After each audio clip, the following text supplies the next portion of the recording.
RWBY, Volume 7, Chapter 10, Out in the Open, has officially released. So let me break it down for you.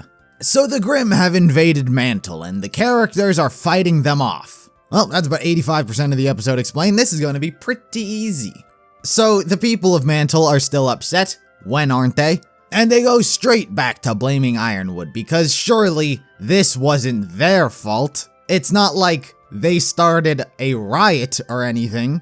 Hold up, put the episode on pause. Are the public just oblivious to Grimm? Like, their existence? Like, do they not know they exist because they sure as hell don't treat it as though they do? Like, at the end of last episode, all of these people you see in the streets deserve to die.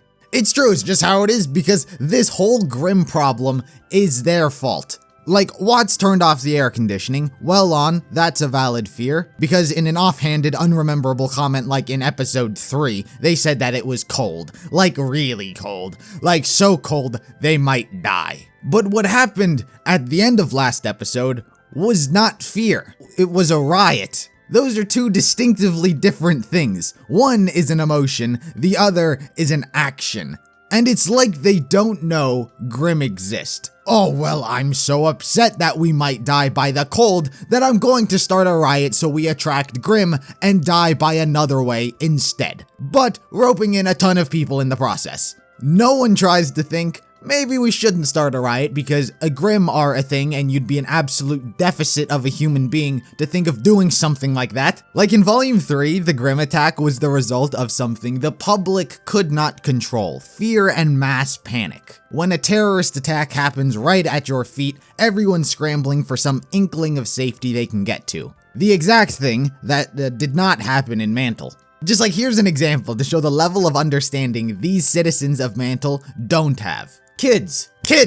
When it's late at night and they're playing video games talking on their headset, whisper. Why do they whisper? Because there's the basic understanding that if they were louder, then it would disrupt and anger their parents and they would have to suffer the consequences of their actions. So, they whisper so to not disrupt the natural order. Now say, if we relate Mantle's situation and Beacon's situation to that same child, then it would be the difference between playing a scary game at night and something happens which causes the child to accidentally scream, resulting in something they could not control, being an understandable reaction with an unfavorable outcome, versus the child's power going out, going to the fridge, grabbing a bottle of alcohol, shoving a rag down its neck, lighting it on fire, and throwing a Molotov cocktail at your neighbor's house.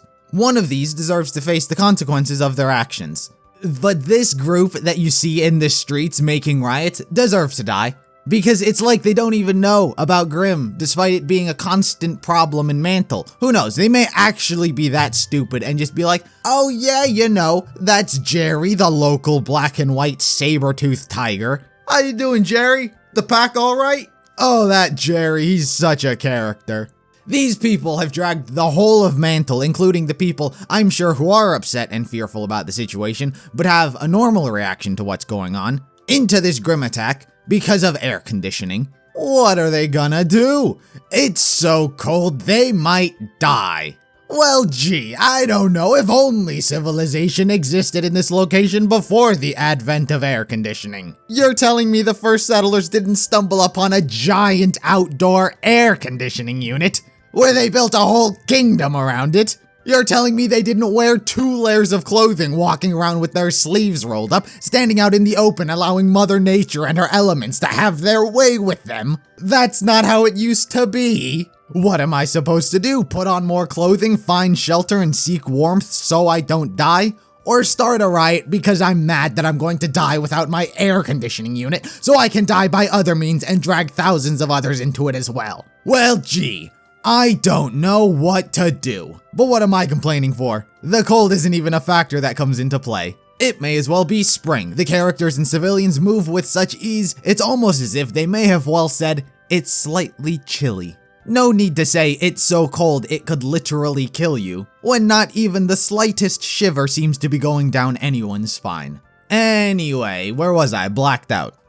So they're blaming Ironwood for something that is their fault. But Robin shows up on camera, calming the people, holding Ironwood's hand as he tells them what is going on and reveals Salem's existence. First, Ironwood, real MVP. Actually, unironically, this man has carried this entire season on his broad, manly, semi-robotic shoulders. Pretty much everything so far in regards to his character has been handled almost flawlessly. There's a lot of emotions with him, he feels real, he feels honest, and he feels sincere. His motivations all make sense, his character makes sense, and I love the fact that he revealed Salem's existence because it makes the story much less predictable and much more chaotic, as though anything could happen from anyone. I think Ironwood's speech was really objectively good. I mentioned this in like episode 2 or 3, that telling the people about Salem is a perfectly reasonable plan, so long as he had a speech that instilled hope into people and did not paint it as though it were the end of the world. And that's exactly what this speech was. It was very hopeful, very optimistic, overall, pretty well done. But certain aspects that surrounded this speech were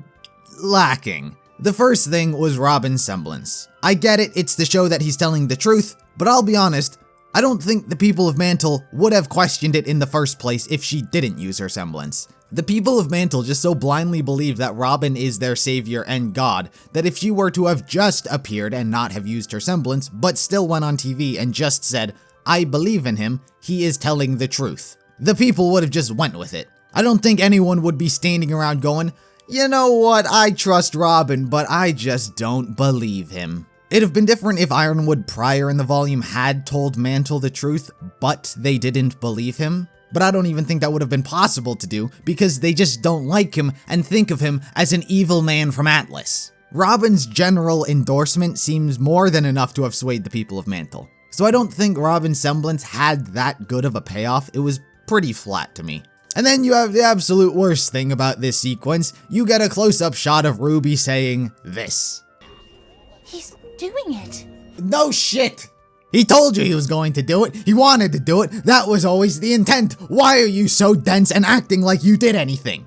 Speaking of dense characters who do nothing, Cinder's still moping around her suite. It's my maiden powers and I want them now. They're the only thing that makes me interesting as a character. So nothing's changed with Cinder. Meanwhile, Tyrion gets confronted in an alley, and Ironwood and Watts are having a standoff in Amity. Now first things first with this standoff, Watts has a line.